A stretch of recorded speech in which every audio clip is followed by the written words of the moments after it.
하나님의 말씀 제가 봉독합니다. 하나님의 말씀은 에스겔서 2장 6절과 7절 말씀을 제가 봉독합니다. 구약성경책 1152쪽입니다. 인자야, 너는 비록 가시와 찔레와 함께 처하며 정갈 가운데 거할지라도 그들을 두려워 말고 그 말을 두려워 말지어다. 그들은 패역한 족속이라도 그 말을 두려워 말며 그 얼굴을 무서워 말지어다. 그들은 심히 패역한 자라. 듣든지 아니 듣든지 너는 내 말로 고할지어다. 아멘.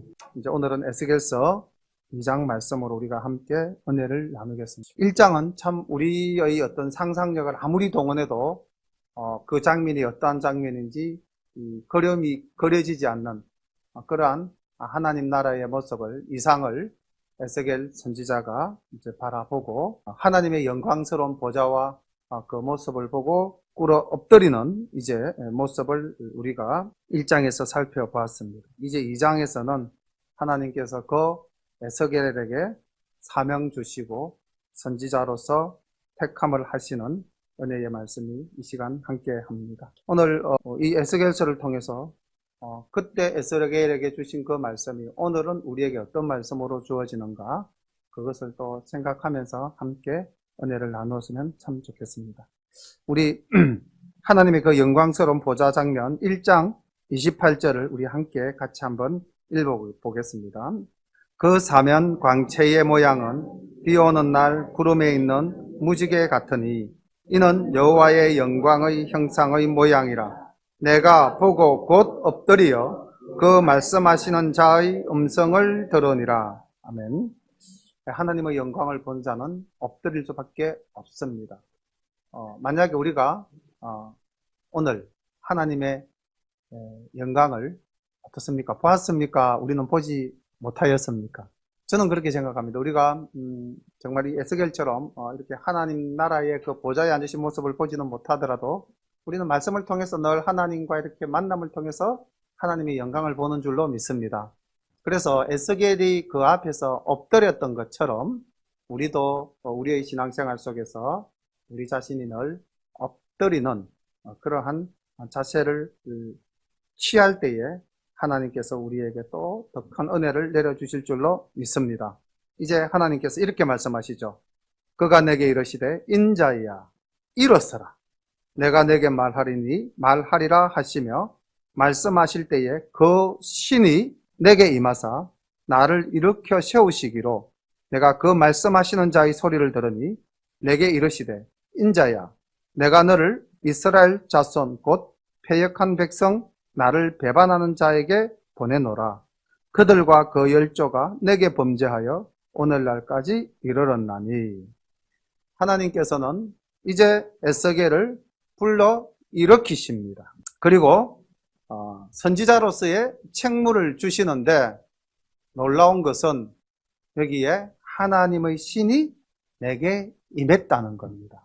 성령님이 내게 임했다는 것. 우리가 성령님의 역사는 오순절 다락방 사건 이후에 성령님이 오신 것이 아닌가 혹 이렇게 생각하실 수도 있는데 이미 우리가 하나님의 신, 하나님의 영은 구약시대부터 임하셨습니다. 가장 대표적인 인물이 누구일까요? 모세죠. 시내산에서 하나님을 대면하여 보지 않았습니까? 그 다음 또 누가 있습니까? 여호수아에게 하나님의 신이 충만하게 임하였다. 이렇게 여호수아서 신명기 34장 9절에 기록이 되어 있습니다. 사사시대도 보니까 굉장히 많은 사사들에게 여호와의 신, 하나님의 신이 임하였습니다. 온니엘, 기드온, 삼손 이런 사사들에게 하나님의 신이 임하였다고 기록되어져 있습니다.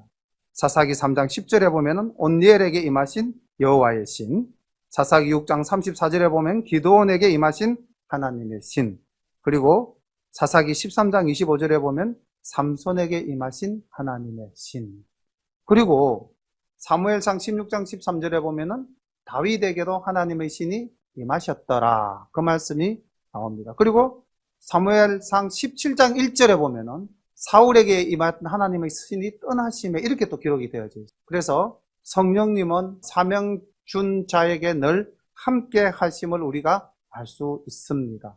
구약에도 이렇게 하나님의 신이 임하셔서 그 사명을 주시고 그 사명을 감당하게 하셨습니다. 그렇다면은 오늘날 우리도 하나님의 성령 받은 존재 맞습니까? 우리는 하나님의 성령, 하나님의 신이 아직까지 내게 임하지 않았다. 그렇게 생각하십니까? 우리는 다 성령 받은 사람들입니다. 왜냐하면 성령으로 말미암지 않고는 예수를 주라 시인할 수 없기 때문입니다. 그래서 우리가 예수님이 나의 주님이십니다 라고 고백하는 이것은 내 의지, 이것은 나의 믿음이야, 나의 고백이야가 아니라 성령님이 우리를 주관하사 우리가 고백할 수 있게끔 하신 것이죠. 그러니까 에스겔에게 하나님의 신이 임하셨듯이 오늘날 우리에게도 하나님의 신이 임하셨다는 겁니다. 그리고 에스겔에게 하나님께서 이제 사명을 주셨죠. 자, 패역한 백성, 이스라엘 백성에게 가라. 가서 이제 너는 내 말을 전하라. 이제 이렇게 이야기를 하십니다. 4절부터 보겠습니다. 이 자손은 얼굴이 뻔뻔하고 마음이 강팍한 자니라. 내가 너를 그들에게 보내노니 너는 그들에게 이르기를 주 여호와의 말씀이 이러하시다 하라. 그들은 패역한 족속이라 듣든지 아니 듣든지 그들 가운데 선지자가 있은 줄 알지니라. 인자야, 너는 비록 가시와 찔레와 함께 처하며 정갈 가운데 거할지라도 그들을 두려워 말고 그 말을 두려워 말지어다. 그들은 패역한 족속이라도 그 말을 두려워 말며 그 얼굴을 무서워 말지어다. 그들은 심히 패역한 자라. 듣든지 아니 듣든지 너는 내 말로 고할지어다. 아멘. 하나님은 에스겔을 부르시고 에스겔에게 사명을 주셨습니다. 그런데 이 사명이 심상찮죠. 말씀하시는 것 가운데 여기 우리 6절에 보니까 가시와 찔레와 함께 처하며 정갈 가운데 거하는 아주 그 험난한 곳으로 에스겔을 보내신다는 겁니다. 그리고 에스겔을 맞을 사람들이 어떤 사람이냐? 패역한 족속이라는 거죠. 두려움의 대상입니다. 여기 지금 우리 6절 안에 보면은 두려워 말라라는 말이 3번 반복됩니다. 그리고 마지막에 또 무서워 말지어다. 이것도 내나 뭐 두렵다 무섭다 동일한 말이니까 두려워 말라를 4번 반복하신 거죠. 그러니까 얼마나 이 상황이 녹록지 않은 상황입니다. 그럼에도 하나님께서는 보내십니다. 제가 한 며칠 전에 우리 교회 성도님 한 분이 몸이 많이 편찮으신 분이 있는데 우리 교회 성도님의 어머니네요. 우리 교회 성도님은 아니시. 몸이 너무 편찮으셔가지고 안 믿는 가정의 남편이 그 아내를 좀 뭐 이렇게 이제 치료를 하기 위해서 병원에도 입원시키고 온갖 가지 가전 방법을 다 쓰다가 마지막에는 그 권사님의 친정 그리고 뭐 이렇게 이제 가족들 다 모여가지고 특단의 방법을 이제 쓰자 뭐 그렇게 해서 아주 좋지 못한 방법을 사용을 해서 그분을 치료하는 행위를 한다는 말씀을 들었습니다. 얼마나 가슴이 무너지고 억장이 무너지든지 제가 그때 많이 회개했어요. 많이 회개하면서 뭘 회개했냐면은 내가 많이 두려워하는 사람이구나. 내가 많이 무서워하는 사람이구나. 내가 좋은 곳에는 갈지라도 험한 곳에 가는 것을 내가 참 주저하는 사람이구나. 그걸 제가 생각하면서 마음이 너무 아팠어요. 마음이 너무 아프기도 하고 왜 이렇게 못난 그런 삶을 내가 지금 목회를 하고 있는가 내 자신을 다시 한번 더 돌아보는 그런 시간이었습니다. 이 말씀을 볼 때에 가시와 찔레와 함께 가며 정갈 가운데 거할지라도 두려워 말고 두려워 말지어다. 두려워 말며 무서워 말지어다. 이 말씀을 볼 때 제가 너무 많이 찔렸어요. 이렇게 하나님께서는 사명자에게 하나님의 신이 함께 임하셔서 네가 어떤 상황 속에 놓일지라도 내가 너와 함께 할 것이니 너는 가란데 저는 못 갔거든요. 그래서 제가 회개하고 앞으로는 어떤 상황이라든지 주님이 사명을 주시면은 가는 존재로 설 수 있는 그런 자가 되어야 되겠다.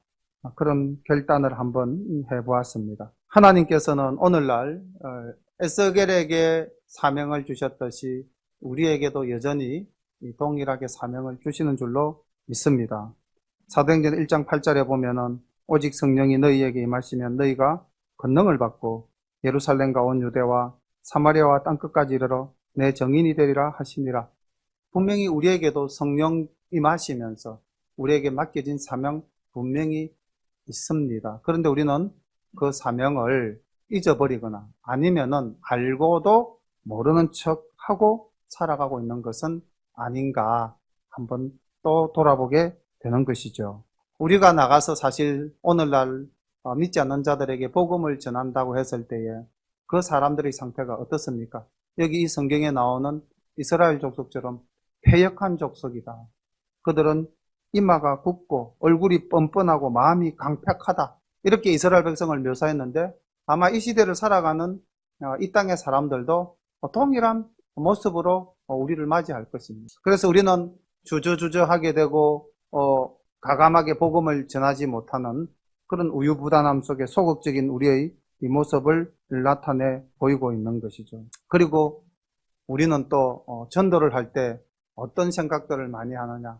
어떻게 하면은 이분을 내가 잘 이해시키고 잘 전도해서 예수를 믿게 할까라고 생각을 하면서 우리는 나의 생각과 나의 지식을 총동원해서 말을 전가하려고 하는데 오늘 하나님께서는 7절에 이렇게 말씀하셨죠. 그들은 심히 패역한 자라. 듣든지 아니 듣든지 그 다음 말이 뭡니까? 너는 내 말로 고할지어다. 그러니까 우리가 전도해야 될 전도의 내용은 뭡니까? 하나님의 말씀입니다. 우리가 전해야 할 것은 우리의 생각, 우리의 지식 이거 아니라는 거죠. 오직 하나님의 말씀만을 전거해야 됩니다. 고린도전서 1장 1절에 보니까 이렇게 기록되어져 있습니다. 형제들아 내가 너희에게 나아가 하나님의 증거를 전할 때에 말과 지혜의 아름다운 것으로 아니하였나니 2절 내가 너희 중에 예수 그리스도와 그의 십자가에 못 박히신 것 외에는 아무것도 알지 아니하기로 작정하였음이라. 그러니까 우리가 나가서 전도할 것은 딱 하나입니다. 예수 그리스도의 복음을 들고 가서 십자가의 도를 전하면 되는 것입니다. 내 생각과 내 지식을 이야기하려고 하다 보면은 올바른 전도가 안 되죠. 하나님은 에스겔에게 분명히 제안하셨습니다. 너는 내 말로 고할지어다.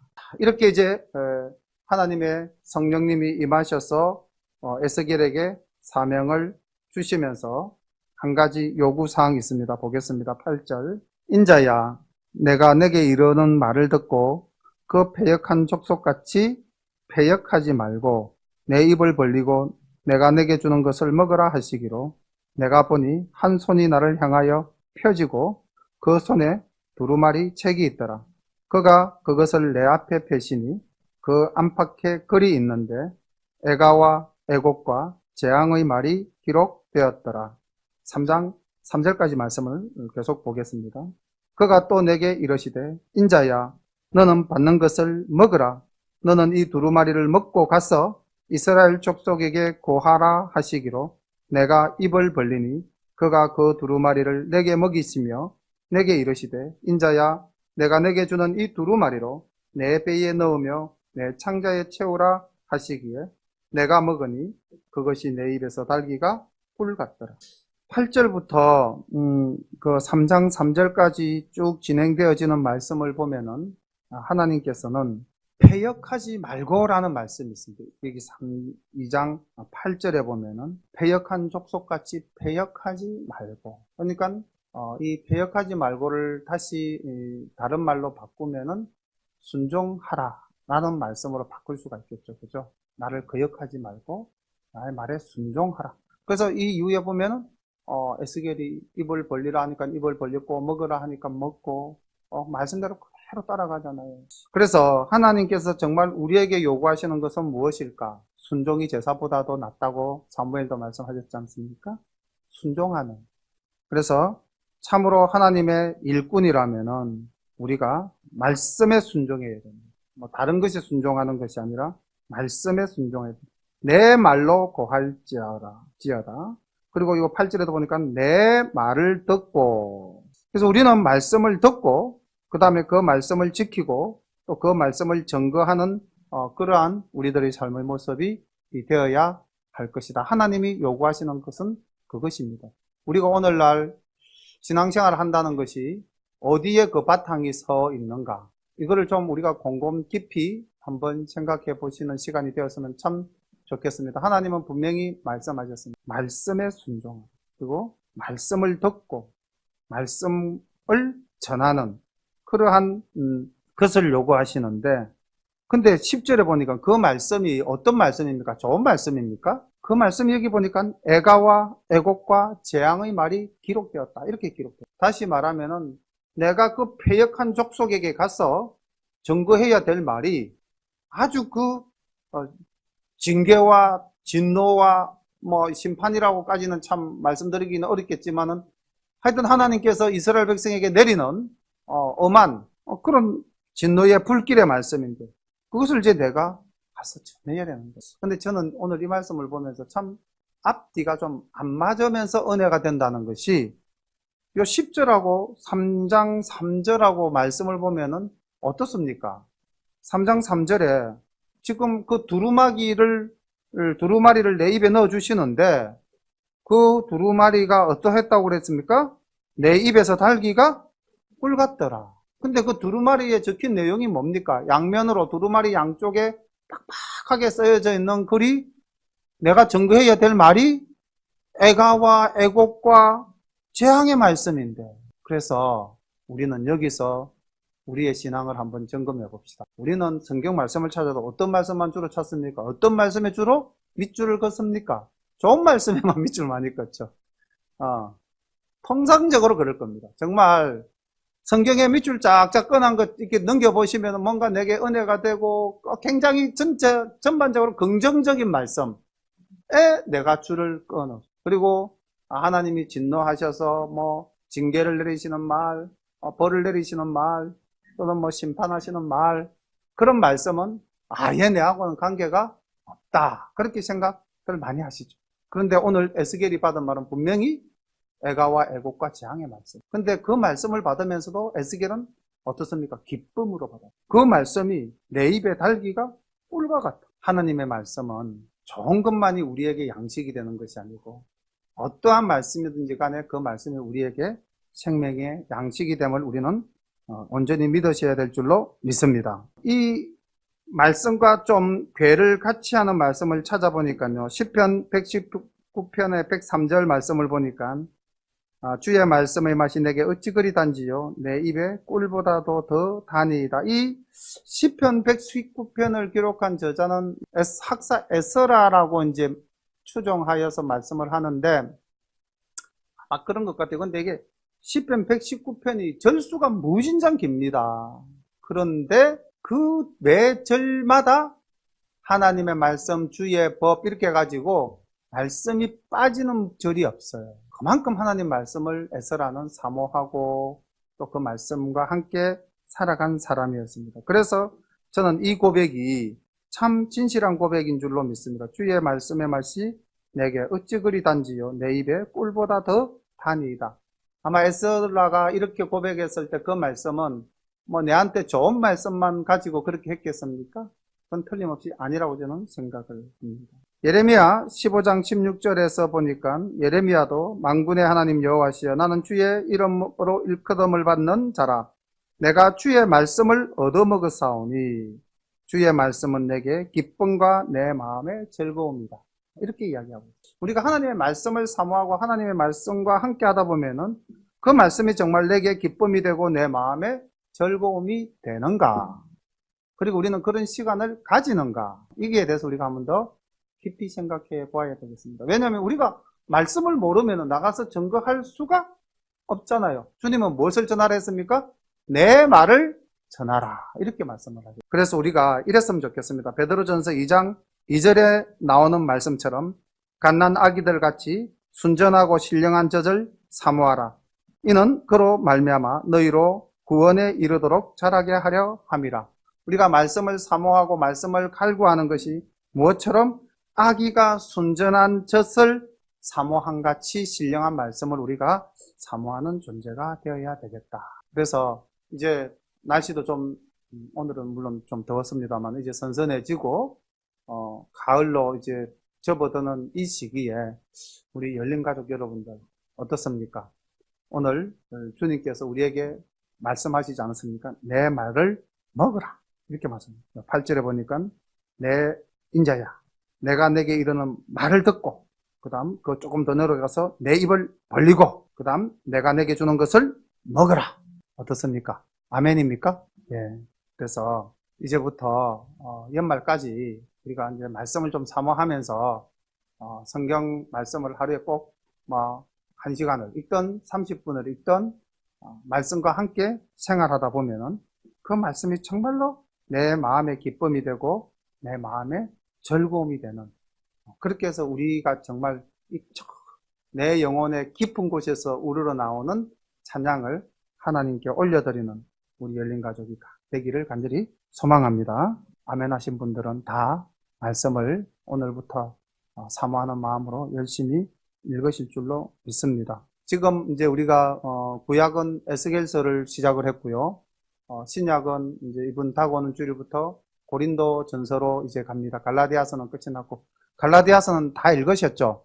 제가 지난번에 갈라디아서를 다 읽으십시오라고 말씀을 드렸는데 6장밖에 안 되는 짧은 내용이었습니다만은 복음의 진리가 그 속에 다 들어있었던 그런 내용입니다. 우리가 이제 오늘 저녁에 다시 한 번 더 내 말을 듣고 우리의 입을 벌려서 하나님께서 우리에게 주시는 것을 먹을 때에 여기 또 3장 2절에 가서 이렇게 기록되어져 있죠.